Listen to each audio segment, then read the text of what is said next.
Hey, you beautiful people. Now today this video is all about Graham's recent move to Las Vegas, or his decision to. His house is still being built. And it's not exactly just about Graham's move, but it's more importantly about the secret money lesson that we can all learn from based on his move. Now, we're not just gonna be talking about Graham and his new house, but we're gonna be talking more importantly about how this can impact you and really what are the best states and worst states to live in. Also, based on analytics, it looks like only about 15 to 20% of you who are watching this right now are actually subscribed to the channel. If you wanna help me out and you wanna see more videos, click that subscribe button. If you don't like my future content, don't worry, no hard feelings, you can unsubscribe. And also, if you really wanna help me out and the YouTube algorithm, hit that thumbs up button. All right, let's get into it. All right, so Graham has always been super transparent with how much he makes and how much he spends. And if we do a little bit backwards math, we realize if he's saving $400,000 that last year, he's making about $3 million.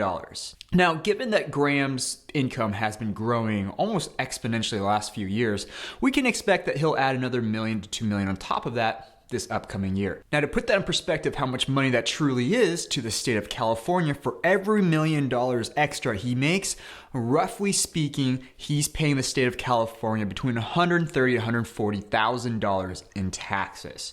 So basically, every single year, he gives the state of California a supercar or a really beat up home. Now, a lot of times when we think about making money, becoming wealthy, retiring, or however you want to phrase it, is that we either try to make more money, we cut expenses. Well, that's pretty much it. You either make more money or you cut expenses. And a lot of times we end up feeling trapped, whether in our job, in our current situation where we have to pay certain bills and debt and all that stuff.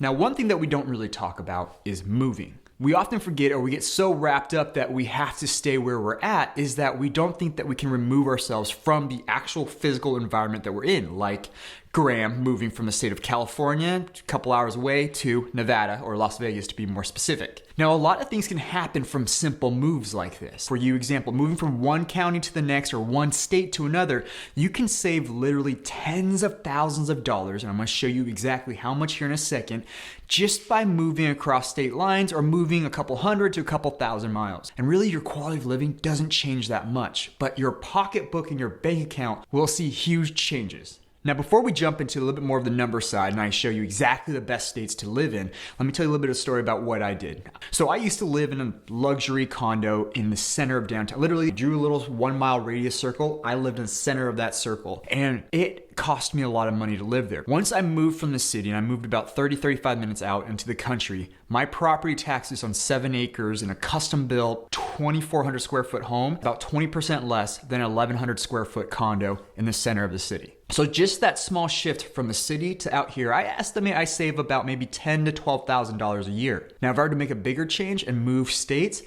I could save a lot on just property tax, sales tax, and income tax. So let's take a deeper look at the numbers and see if I can convince you, or maybe it's a good time for you to consider a move. All right, so just like any of my other videos where we talk about numbers, we're gonna have to make a few assumptions. Now, assumptions are super important because it gives us something to stand on and base everything off of, but at the same time, if we ever need to go back and change it, you can just change the assumptions and everything will make sense. Now, the first assumption that we're gonna make is that we're gonna look at a household income of $100,000, and the reason why we do that is because it's a nice, easy, flat number that we can use. Second is we're gonna look at this household owning a piece of property that's exactly $300,000.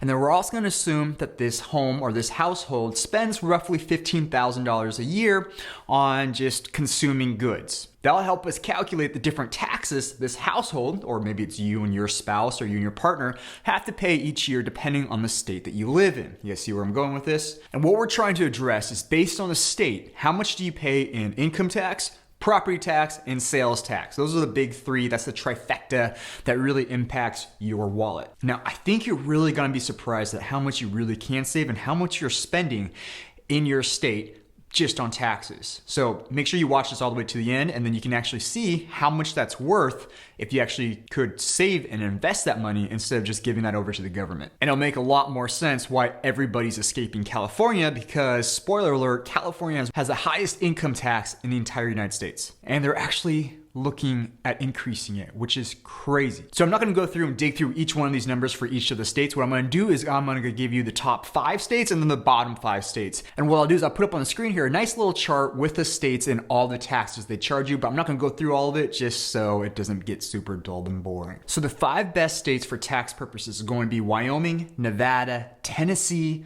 Florida, and Alaska. Now you'll see right here that out of $100,000 in earned income that's taxable, you'll be paying this amount of money, and therefore you get to keep this much. All right, now let's keep that in mind, and don't worry, I'll bring this back up here in a second. Let's compare it to the 5 worst states that you could live in. These are New Jersey, California, Vermont, Minnesota, and New York. Now let's take a look at how much that same amount of income, how much you'd be paying in taxes in those states. You see the difference?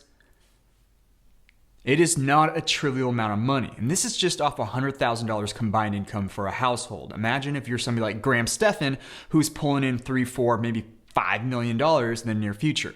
Now, if we took the median of the 5 best states and the median of the 5 worst states, you're looking at a difference of $10,298 a year. Which means that over a course of, let's say, a decade that you move out and you invest the savings, instead of giving it over to the state government, you reinvest it at a very modest 4% year-over-year compounding rate or annual return.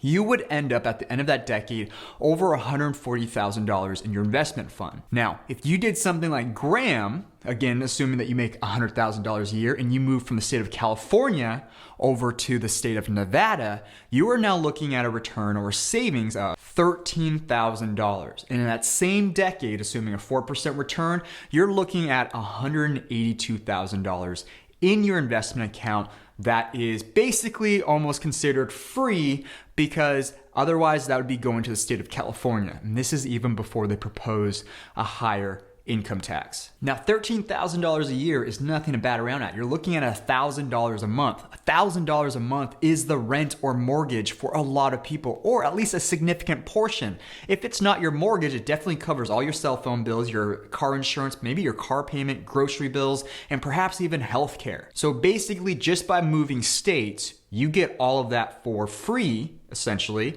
because you no longer have to pay it to a government that has a really hard time budgeting your money. Now, clearly a lot of people like Joe Rogan, Elon Musk, Stephan have figured this out. And they're not just talking about salaries of 100,000, they're talking about salaries in the millions, tens of millions, in Elon case, billions, which is absolutely insane. And that's why they're escaping to states like Texas and Nevada. And to be quite frank and honest with you, that's exactly why I'm looking at buying land, hopefully a ranch in Texas as well, the Austin area. So any of you Austin folks out there, hit me up, let me know what you guys think, if you guys have any recommendations. So what do you think? Is it worth moving away from perhaps family, friends, your career, and moving to somewhere else where you could start pocketing a significant amount of money that could set the difference between retiring early and living a higher quality of life? Or is it worth staying where you are now? I'm actually really interested to hear what your opinions are, because I feel like it's better to move and keep that extra cash than pay it to a local government, especially if I don't agree with how that money's being used by the local government. As always, send me your love if you want to in the form of a like and a subscribe,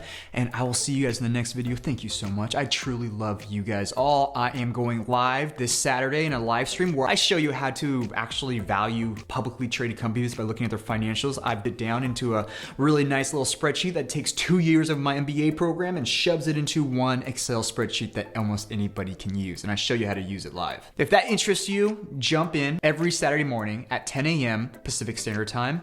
Other than that, I'll see you guys in the next video. Peace out.